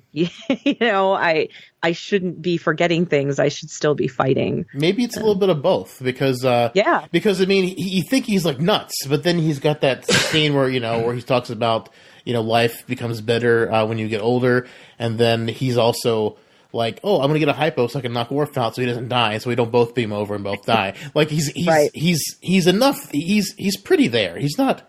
No, he's enough there. Yeah. No, he's not. He's not totally out to lunch or anything. He's just. But it's sometimes he said. But I think maybe he was playing it up so that he could. I definitely think it's probably a mix of both. That could be. Could be. What do you think? What about you, Aaron? A couple things. This is sort of like the Gran Torino of Star Trek, where the character is so old and he's going to sacrifice himself for the younger greater good and the greater good in the younger which generation. Yeah, and I don't know, like we were talking before how he was talking with Martog's egg, and they were saying basically that these young people, they don't get it and they don't know what they're but my feeling more than anything is that I think every generation has that kind of feeling, is that the younger generation doesn't get it. And, us older generation has it. Like, when I was younger, it was the baby boomers knocking on the Gen Xers.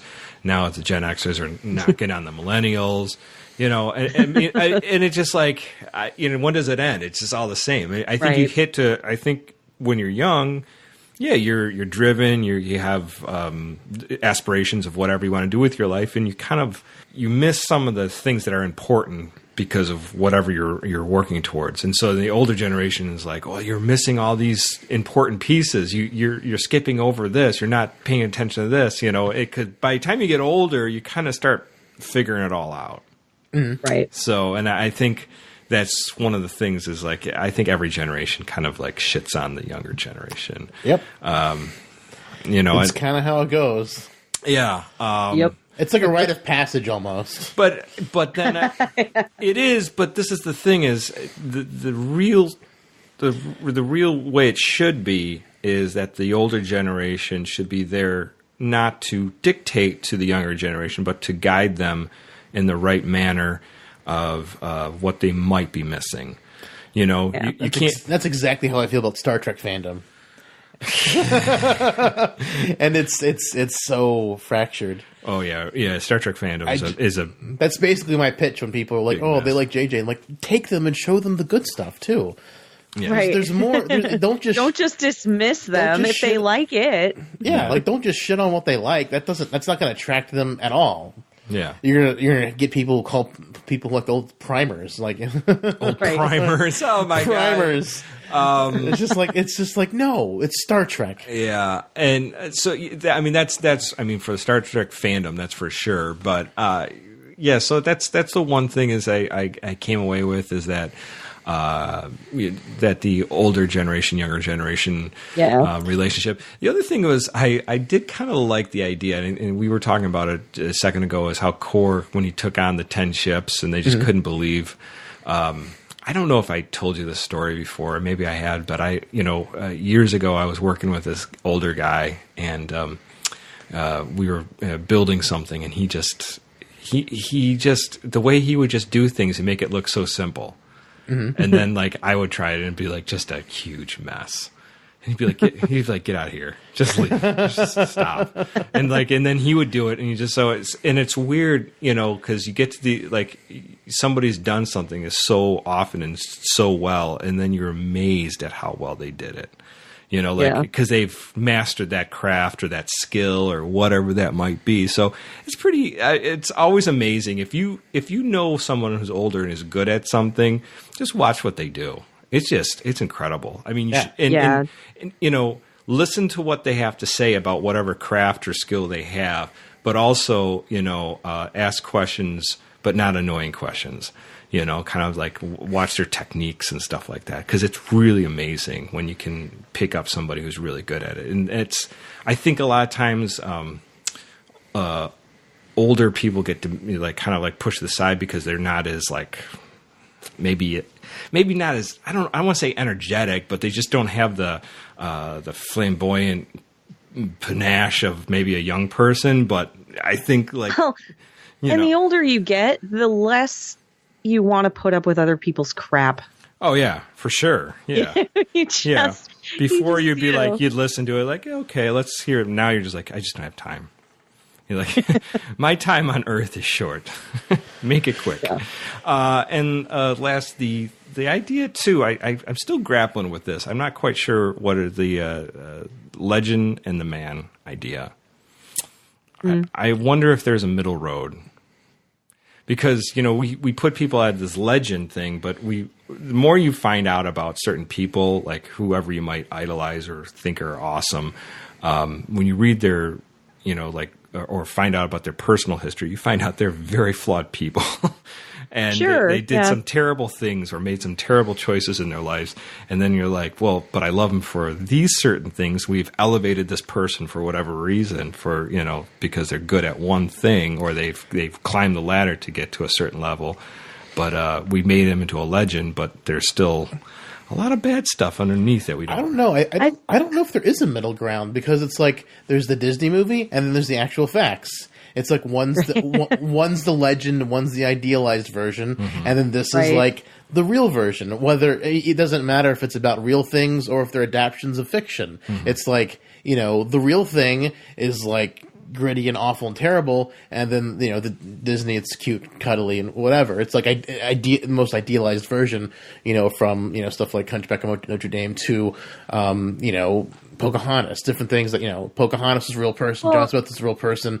Beyond getting the story wrong, they're idealized and totally different than the actual historical characters. Well, and in some cases, is it about what they did to get to that point? Were they taking advantage of people throughout the course of the career, or did they make some stupid younger mistakes that they've atoned for and spent their life trying to make right? I think there's a difference, between I don't know if stupid mistakes are one thing, but okay, let's just take a celebrity like David Bowie. Okay, so obviously no one can argue that the guy wasn't, he was just very talented, iconic, legendary, but I mean, the man wasn't an angel either at the same time. And he, stepped on a lot of people's, toes and did some nasty things at certain points in his life. And it's if you just take the legend as itself,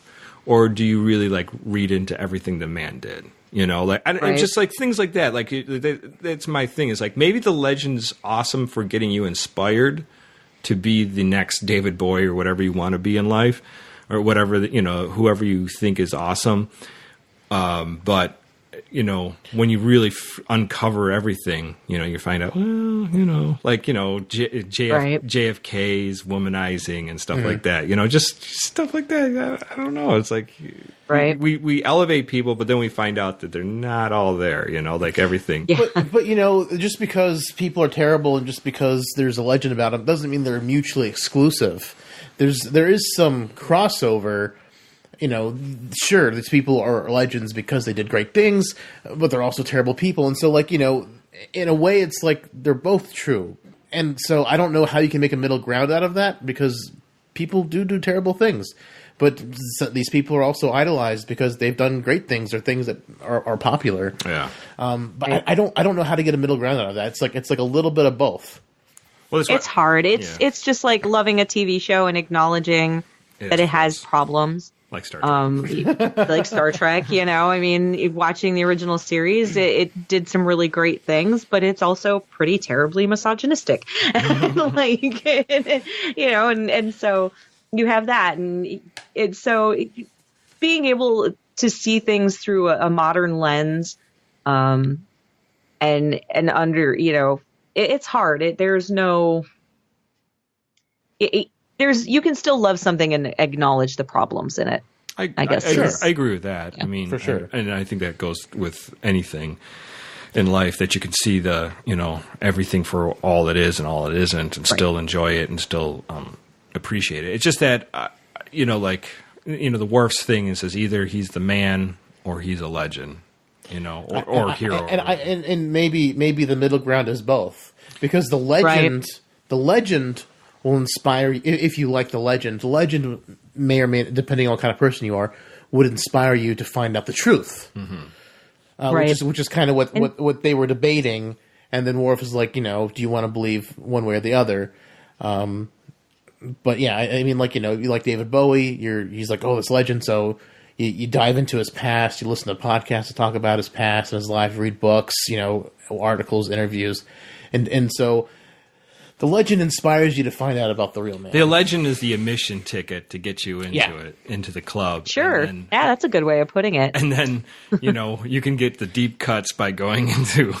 So it's like Scientology. So you hold the cans, and then once you pay all the money, you start to find out. Why not? Xanu. Xanu is right. Yeah. So that's the one thing.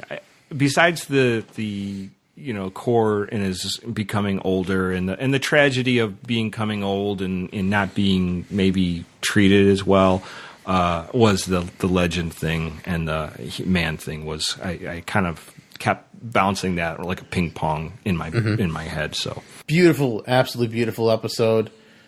Performances are amazing all around. Yeah. This was the actor who played Corey. I don't remember his name off the top of my head. This was his last performance ever before he passed away, unfortunately. Yeah. John Colicos? Yeah. Colicos? Yeah. And obviously he was in the original series. A bunch of other stuff too as well. So yeah. And it's just amazing all around acting between Michael Dorn, him, and JG.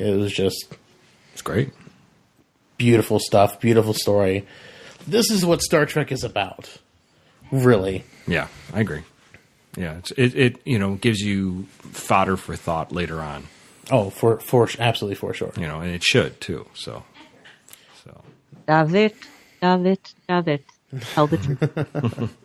So, one of the things I didn't get to mention earlier, because this is a very Klingon-centric episode, DuoLingo, a web app for your phones. I don't know if it's on the internet, too, if you can just do it on the internet, but I know you can do it on your phone or your tablet.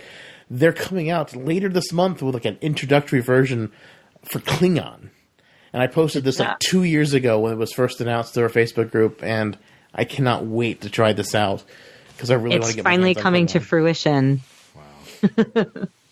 I actually know the guys working on it. Wow. They're very excited. It's definitely been in beta testing, so advanced speakers have been going through it, looking for errors. They're planning on doing sort of a multi sort of tiered release to it. So they'll get stuff out in time, I think, for Discovery, and then they'll be adding to it over time. It's an all-volunteer operation. I mean, the people working on it, they all have day jobs and stuff and lives. Right. Felix is in school, or was in school. So, I mean, they're all doing this in their, small amount of spare time. And they've definitely been putting in a lot more effort and been working to get it done in time for Discovery, because the Klingon in Discovery is accurate. Wow. I know the person who has been doing the translations and has been working on it. And she's also been working with a coach the speaking coach who's been working directly with the actors. The actors are super into it. I think Mary Chieffo, who's playing Laurel, that's how you say her name. She I think at one point she tweeted a dog-eared copy of her picture of her Yeah, I saw that. Yeah. They're super into it. It's pretty exciting, and they've really embraced the fans, and so I'm really looking forward to hearing the language. It's funny because the language in Deep Space Nine was so throwaway for much of Deep Space Nine, and a lot of people give Enterprise a lot of crap. But I was actually I just finished watching all of Enterprise recently. Yeah. And there was an episode where the Klingons had boarded Enterprise, and they're shooting at people and they're shooting in hallways, and one of them yells, Julia Chair. And I looked up from what I was doing, and I was like, oh my God, he just said return to the transporter. I understood what he said. And I got super stoked because I was that was actually Klingon. Wow. And I understood it. Yay! Pays off. That's great. That's what I want to do. That's why I'm excited about the DuoLingo app. I want to be able to understand the Klingon and not just read the subtitles. I think that would be a lot of fun. Process. You really, I've been immersed in the language and working with the language for the better part of definitely for 3 years now, but really in some capacity for the last 7. Mm-hmm. And it is hard. It is a purpose.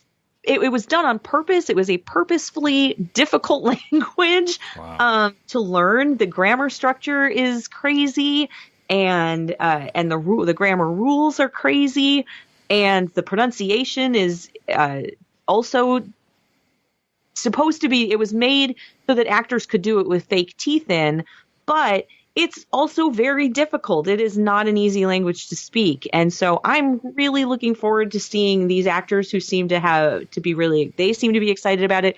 The TV show, they have said that when the Klingons are on their ship, they're speaking Klingon. If they're on Kronos, they're speaking Klingon. Yeah. Everything that they are doing is going to be done in Klingon unless there's a universal translator or whatever involved, and they're with the Federation. So I think that is so rad. That's really exciting. I love the sound of the Klingon language. Using it, it's like you created this language, and I feel like in this, especially now when we've had the Avatar and Na'vi, and we have Dothraki from Game of Thrones. Like, people expect that, and the reason that people expect it is because, in large part, because of the legacy of Klingon. Yeah. And what Paramount and CBS did with the Klingon language for the movies. And the fact that they had these TV shows and then didn't use it, insane. It's funny that you say it, because I always assumed almost every time I heard Klingon, especially in Deep Space Nine, in Next Generation and stuff like that, I thought that it was the real Klingon, because growing up, I had when the book came out, the Klingon dictionary, sure, we all tried it. Not everyone was good at it, me in particular, but you kind of just assume now they got this pretty much language mapped out, they can just use it all the time. They don't have to make up crazy sounding words. And you telling me that this episode, there was just lots of stuff that just kind of doesn't mean anything. It's heartbreaking in a lot of ways. your company invested money in that. Yeah. You have a linguist. You should be able to just call. Like, you know, I mean, it's like they cheaped out. Yeah, it's really weird. And would this be so it's like they just cheaped out and they didn't want to spend the money to have it done or whatever. And I mean, it's such a bummer. It's such a bummer. So I'm really excited that they seem to really care about that aspect coming up with Discovery. I'm really looking forward to that. So. I mean, me and Dave are definitely looking forward to Discovery. What do you feel about these new looks for the Klingons? Do you have any feeling about it either way? You know what? I really don't. I think the costumes are just gorgeous. They look cool. I come from a theater background, and so as an actor, when I see something like that, I'm like, I want to wear that. Oh yeah, you know, those look amazing. I mean, you see that, and you just like you want to wear it, and it's kind of interesting to me in a way. I mean, like I said, I just finished watching Enterprise, so they had that episode in season 4 that was kind of like, look. This is why there are some smooth-headed Klingons that exist out there. Like, they finally, like, put out an explanation, and I was like, okay, I buy that. It's fine. It works for me. It also explains why there's some who are and some who aren't. Right. And I always kind of figured also, it's like, you have people all over the world that don't look the same, you know, that there are certain traits in certain parts of the world that, you know, we don't all look the same. So to me, it stands to reason that there are going to be Klingons who look potentially completely different than the Klingons we've come to know at this point because they come from a whole other continent. I don't look like somebody from China at all. Right. You know? So to me, it stands to reason that we would have potentially different hair colors, different hairstyles, different outfits, different. I mean, if you look at the world we live in, that is what we live with. We have different, you know, races of people, or you know, absolutely. I mean, we have differences, cultural differences. The way we dress is different. The way we speak and our language is slightly different. You know, I mean, we have all of these differences. So to me, I guess maybe because I'm a noob in a lot of ways, I've really only been kind of hardcore about it for the last 5 to 6 years. Like, maybe I'm just more forgiving. Yeah. I think you have to be forgiving because you have to realize the shows when they took place and everything that happened, you know, like they have budgets. They can only do so much, you know. Exactly. So I think it's cool. I think in a lot of ways it certainly makes sense to me. You know, I'm willing to give it a try because, oh my gosh, stop complaining, people. We're getting new Star Trek. Right. Exactly. That's my thing. Like it's more Star Trek. We're finally getting a new Star Trek series. After 12 years of nothing, but three movies. I mean, movies are fine, but movies is never where Star Trek has truly shined. Yeah. And the movies were technically rehashing old characters. We're getting new Star Trek. Sure. Yeah. New. So, finally. I mean, I love the way the Klingons' faces and their ridges, and you see their ears, and their ears are super alien. The only thing that irks me a little bit about the Klingons, none of them have had any hair, facial or otherwise. And I'm like... Yeah, that we've seen. Although neither did Chang. Chang had itty-bitty ponytail, and he had facial hair. Did he have a little ponytail in the back? I mean, his ridges, I thought his ridge went like almost all the way up. I thought he was basically bald. So he had like itty-bitty ponytail. Like a little British ponytail, and he had facial hair.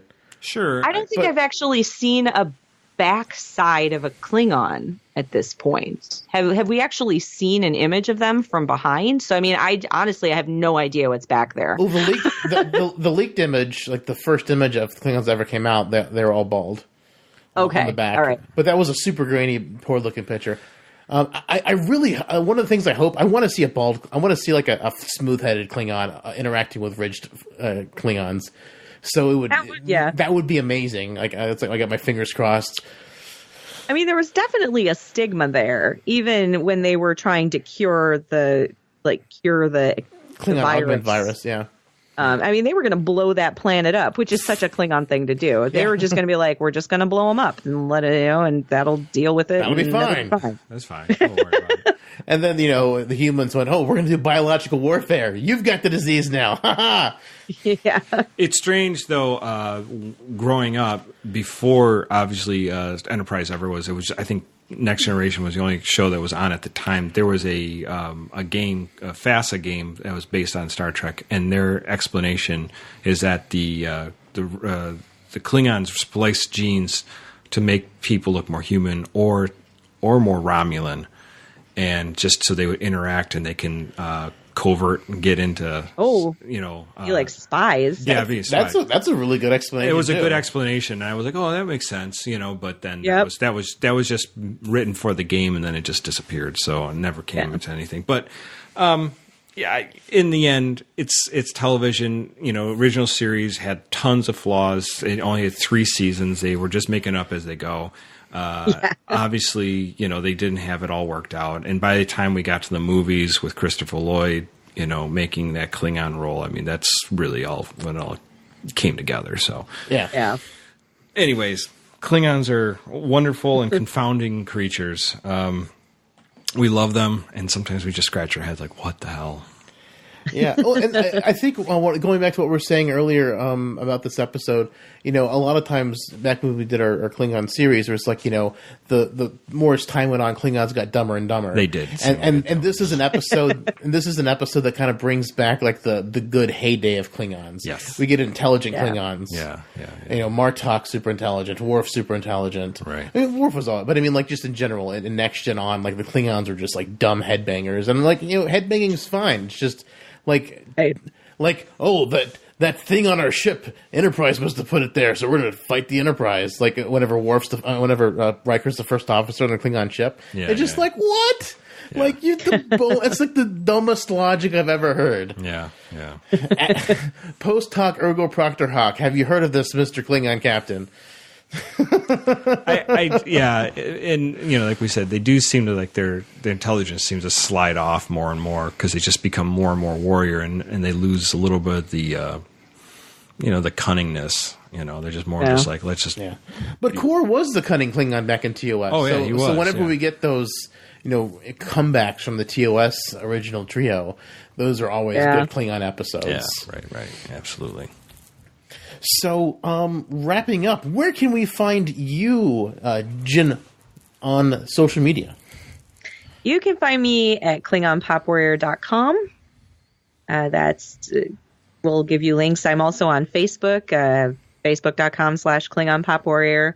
If you Google the Klingon Pop Warrior, you're going to find me. I have, you can find me, you can look up Klingon Pop Warrior on Amazon, iTunes, Google, or Google Play, or Bandcamp. You will find me. I am there, and it has been a really fun ride singing these songs, and it's got to be hilarious and fun at the same time, just like challenging and everything. Just like I've been having a blast performing at conventions. I don't know when this is going to air, but my next convention is in Madison, Wisconsin. I'm going to be at Wizard World Madison or on Sunday.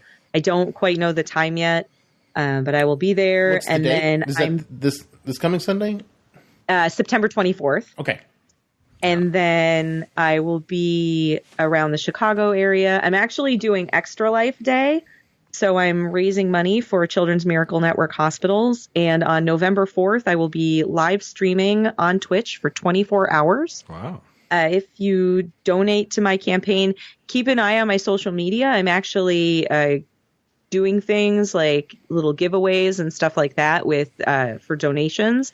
So if people kind of keep an eye on it, they might be able to get into a little drawing for something, or I've got a bunch of little jewelry and some Star Trek actor autographs and stuff like that. Yeah. So feel free to throw that on our Facebook group too when you're getting close to the Extra Life thing.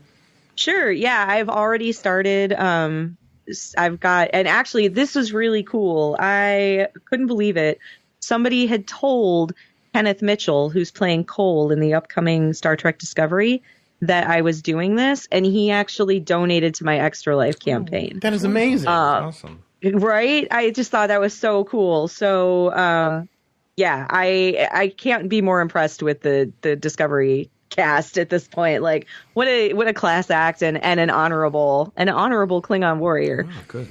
Good to know. So yeah, it's really fun. I'm trying to raise $1,000. I'm up to 300 right now. So I'm trying to raise 1,000 by November 4th. If I hit 800 before the day, my guitar player is going to come over during the live stream, and we're actually going to do a concert on the live stream. That's so awesome. That would be awesome. Yeah, like, any of your links, feel free to share them on the group. We love creative people who do creative things, especially when they're Star Trek related. So definitely feel free to put anything, your con pictures of cosplay, Klingon Pop Warrior, anything you want to put, your Extra Life thing, share it all. I'm happy to help with anything we can do. Yeah. Awesome. Yeah, and I'll also be at WindyCon here in Chicago in November. That's in mid-November, and then I'll be at Starbase Indy in Indianapolis, which is right after Thanksgiving. So Sweet. Awesome. Really nice. Awesome. yeah, my November is very busy. I guess so. Yeah, like when we were messaging, it's like, oh, you're going to be busy for a while. I'm like, okay, let's do it this week. It was an awesome, fast turnaround. Yeah, no, that was great. Especially that we could, get you in with your busy schedule. So thanks for coming on and talking. Yeah, absolutely. This was really fun. I love this episode, and I was really excited to get to talk. Sorry, we made inappropriate jokes about the Alamo. Sorry. Don't hate us. Don't sully the bromance. Don't hate us. We have sullied it so much. You have no idea.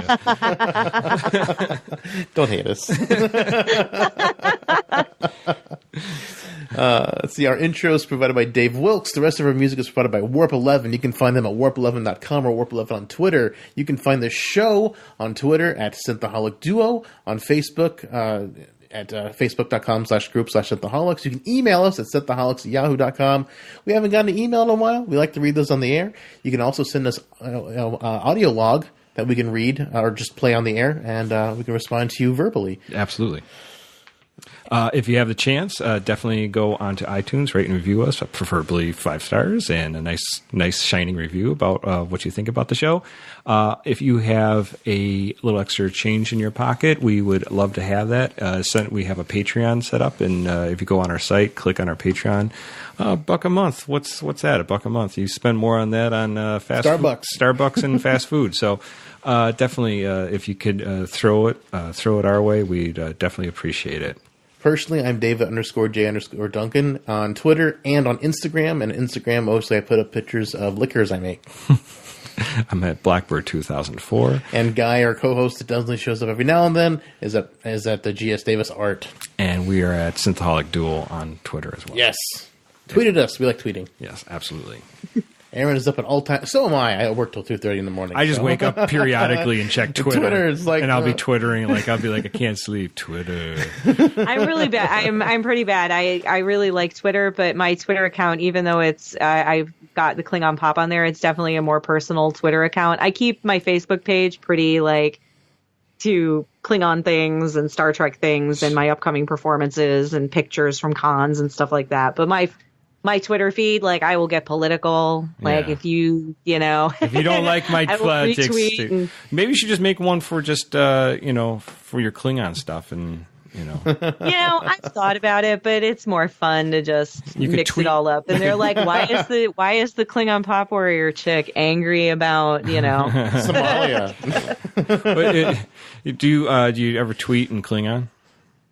I do sometimes. Yeah. I'll respond to things. I use TweetDeck, and so I actually have some saved searches that I have awesome running.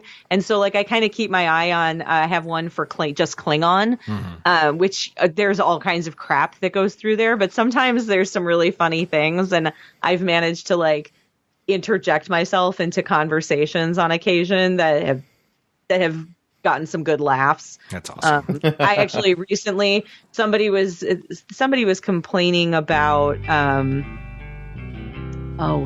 what was it? It was something, they were blaming something on the Klingons but it was some sort of politics thing, and I was just like, that's not, if you, and this guy was basically like, I speak Klingon, and that sounds like Klingon to me, and I was like, if you spoke Klingon, you'd know that's not Klingon at all. That's some Ferengi nonsense, if ever I saw it. And so I just kind of like interjected myself into this conversation, and I didn't realize that the person who originated the thread was actually a pretty big, like it was actually a pretty big somebody with a lot of followers. Wow. And I started getting a ton of likes on it. That's awesome. Wow. That's awesome. And they were like, and then somebody else said it was like when a Klingon understands current politics more than our actual politicians. And I was like, you know what? It's all universal across any quadrant. Like, That's awesome. Oh my God. That is for sure.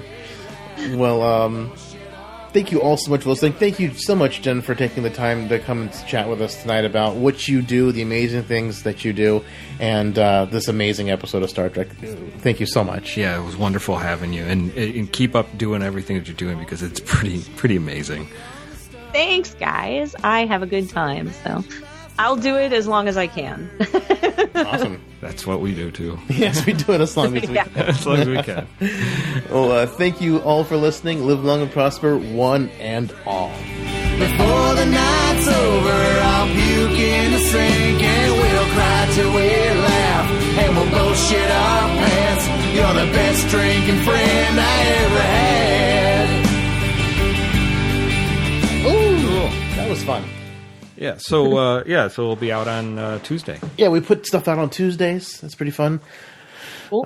I did college theater back actually when I was in high school, and whenever I wanted to say this earlier, but I'm like, that's not really pertaining to our episode. So you were saying how like you were really emotive and had to do a lot of things with your hands.